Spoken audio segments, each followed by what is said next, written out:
and then the right to pick up your data and go to an option that's elsewhere.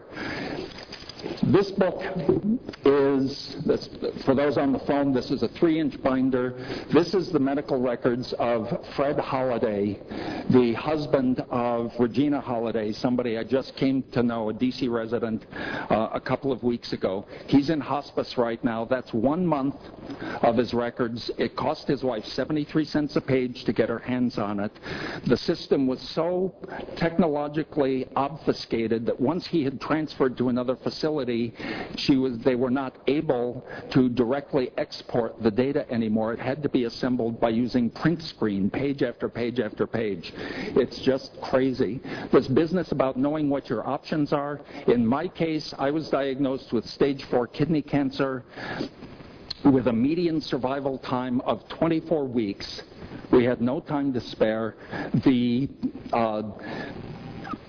I'm jumping a little bit ahead of myself, but I've since learned that number one reason I'm alive today is because I was able to have laparoscopic surgery. There are 2 ways to take out a kidney, a cancerous kidney. One is laparoscopically, if you're lucky. Not many doctors do it. And the other is you cut out a rib and reach in and take out the kidney. And that takes a long time to recover from. If you've ever known anybody who's had a cracked rib, it's painful. Not only do you cut through to remove the rib, you cut through 4 layers of muscle to get in there. Many patients that I've talked to, their surgeons didn't tell them that laparoscopy exists as an option. I even know of a case where a surgeon didn't tell the patient that his own partner offered laparoscopic surgery. I know a guy personally in New Hampshire whose treatment was delayed a month and a half because he had to recover from open surgery because his doctor didn't tell him if he went across the street to Beth Israel Deaconess, he could have the quick version. I was up and walking in 2 to 3 days. I was back home in 4 days. And so there's that. And the next is, in the case of stage 4 kidney cancer, there are a variety of treatments available. There is only one that has ever been known to produce anything that resembles a cure. It's high-dosage interleukin. On my kidney cancer patient community, week after week, we see people show up whose oncologists didn't tell them that this treatment exists. Partly it's because the doctor's information is 5 to 10 years out of date, and in some cases we know of medical centers where they have a policy of not telling patients about that because they don't offer it there, and somebody across town does. As I assert that the right to know what your options are when you're desperate, and believe me, it may not be you, it may be your mother, it may be one of your children, it may be somebody that you care about. The right to know what your options are and go after them is fundamental. Soapbox off, at least for a moment. Here's what happened to me. 29 months ago today, I went in for a routine shoulder x-ray. I had a sore shoulder. They said, your shoulder's going to be fine, but there's something in your lung. That shadow there was a golf ball-sized tumor that turned out to be kidney cancer that had spread throughout my entire body. It was the luckiest x-ray anybody's ever had because I didn't have any physical symptoms until 6 weeks later. And as it happens, by the time the treatment started, the tumors that they could measure on the scans had grown another 30%. I was on the way out. This is the treatment I got, interleukin. The website for it has this diagram of textbook stage 4 kidney cancer. Well, except that only about 3 of those lesions are shown there. But this happened to be exactly what I had. There's the big one up by the right shoulder. The one in the femur, my leg eventually broke. The first symptom I had was pain as the leg started to hurt because the femur was in the process of snapping. It did break in May. And by the way, a side effect of this treatment is one of the many side effects of interleukin is diarrhea. And if you think diarrhea is fun, try having it while your leg's in the process of breaking, and you can't move very fast. There's a kind of gallows humor when you've been through something like this, and you emerge from it saying, what the hell, right? Today, to me, every breath is an opportunity to play. And sometimes I make jokes that are a little inappropriate to some people. But, your time will come. You'll see what I mean. first thing I did. Now, I have been an online guy for a long time. This January marked my 20th year online. I was on CompuServe back when they charged a different hourly rate depending on the baud rate of your modem. All right. So, yeah, I'm leading edge. The Pew Research people, Susanna Fox is in this study group with me of the Pew Internet and American Life Project. They're thinking about doing what is your internet age calculator. And I'm sure that although I'm 59 years old, I'm going to come out as 29 because it was so much fun. Last November, the phone rang one evening, and it was Princeton Research, and from the first 3 questions they asked, I knew who this was for. And Susanna said, geez, am I going to have to exclude you because you're like abnormal? I said, no, I am a specimen of what you guys have been studying. Right? So we'll get to that. Here's what I read on WebMD. The prognosis for any treated renal cancer patient with progressing, recurring, or relapsing disease is poor. Almost all patients with stage 4 renal cell cancer are incurable. And then I read elsewhere, I did my own grading of my prognostic factors, and that's when I read the 24 weeks. You know, Samuel Johnson supposedly said, nothing focuses the mind like the knowledge that one is to be hanged in a fortnight. But 24 weeks works pretty well. Now, really, there's the shock I will never forget. The day that the diagnosis was confirmed with a biopsy, and I knew that this is the tunnel I was headed down, I woke up at 1 in the morning and could not get back to sleep. I was just obsessed with the knowledge that the book of my life was closing. That statistically I might not see that Christmas. I would not see my daughter's wedding, which, by the way, I'm very happy to say was 2 days ago, just this past Sunday. Man.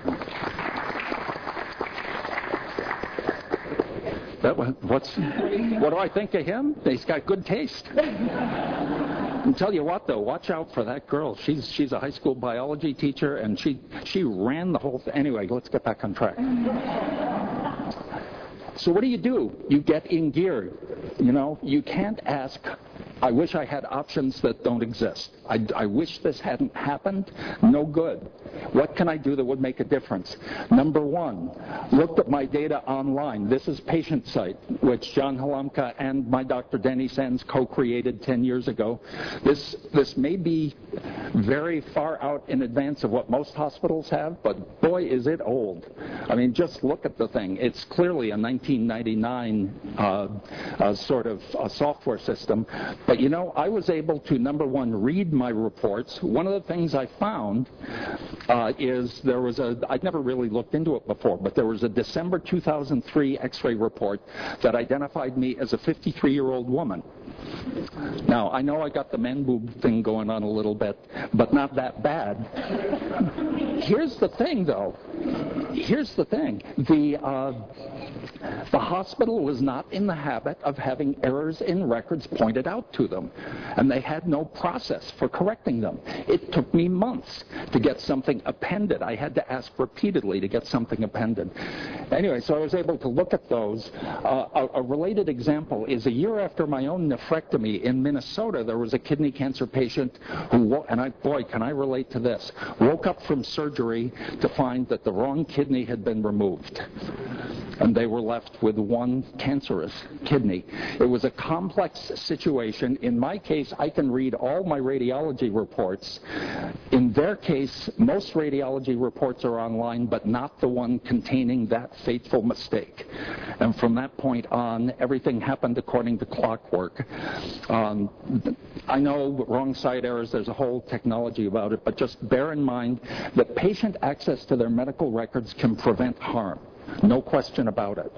I also sent my password to friends, medically knowledgeable friends and family, and that gave me a sense. There's a lot to be said when you're in a crisis for having a sense that you can do something to help your own cause. They were able to interpret things for me without my running up the cost of the hospital with doctor consultations and so on. It was really valuable. If you don't yet have a hospital that lets you see stuff like this, get one, really. Second thing I did getting online was patient communities. I joined ACOR, a wonderful network. This is proof positive, by the way, that it ain't the technology, it's the community. ACOR is a network of crummy old listservs, just plain text, no attachments, no nothing. But the people that are in there were able to tell me something you won't find on WebMD or any other encyclopedia-style website, which is, if you have stage 4 kidney cancer, get yourself to a specialist center and see if you can get interleukin. There are other treatments available, but if you have those first, you may not qualify for interleukin later, and it's your only chance for a cure. I am, as far as I'm concerned, by the way, the doctors won't say this, but I'm essentially cured. When my treatment succeeded in July of that same year, I had lost 40 pounds, and I thought, well, this is great, you know. Robert Klein, the comedian, used to say, oh, I hate these late-night TV commercials. They'll tell you anything. You know, lose weight without diet or exercise. What's that leave? Disease, right? But it worked. I lost 40 pounds, so I went out and bought all new clothes. Well, too bad. I'm completely back to normal. It's as if nothing had happened. I mean, what more could you ask for? Patient communities are responsive. They speak about what patients want to know. No big surprise there. Remember, this will be used someday. And there's virtually no cost. This is an email I sent my doctor. He literally prescribed ACOR. He handed me a prescription slip on it that said acor.org. And so I posted 2 messages and got responses in 4 and 11 minutes. Robin and Kathy are the list owners. Really terrific. An appeal I make each time I speak is in all the money we're talking about spending, let's just set aside 1% for patient communities, maybe even a fraction of 1%. But bear in mind, you know, the ACOR is in trouble financially. Before Christmas, they tried to raise $100,000 with donations from their members. Their members tend to be in tough financial straits. They raised $21,000. We tend in these policy meetings to overlook the tiny cost of this because it's smaller than a rounding error. But a little bit of money can make an enormous difference. Third thing I did online was I created a social support community on CaringBridge. The treatment worked. There's my before and after CAT scans, that golf ball size thing. Actually, that's a different one. Anyway, it doesn't matter. Before and after.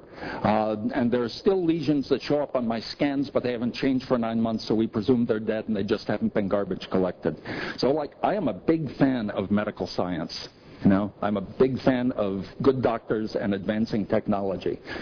So what do I do next? You think you're dying? Well, I pay it forward. I started a blog, The New Life of Patient Dave. I had been blogging on Paul Levy's blog under the name Patient Dave, or I'd been commenting before I got sick. Then I discovered the ePatient network, which Danny Sands belongs to. The ePatients are equipped, engaged, empowered, and enabled. And the guy who looks like clip art up there on the title, that's actually Tom Ferguson, MD, the guy who observed in the 1990s that patients were starting to do things with this access to knowledge that Jody was talking about. The slogan says, because health professionals can't do it alone. And if you have the patience to read a 124-page white paper that's on that website, it's phenomenal. Turned my head inside out. I instantly rebranded myself ePatient Dave. Let patients help. You will want to. So to try to bring it close to a conclusion, as you may know, a few years ago, Donald Lindbergh, the head of the NLM, said that if he sat down to read 2 new journal articles every night, at the end of a year, he would be 400 years behind. Now, where this is relevant is that your own physician may not have the opportunity, especially with today's funding crunch, to be totally up to speed on every illness. You know, PCC published something last year earlier slides that said that a physician needs to have between 1,500 and 2,000 patients in a panel in order to make ends meet. You know what that means? Every 1 in 1,000 disease, they've got a couple of them.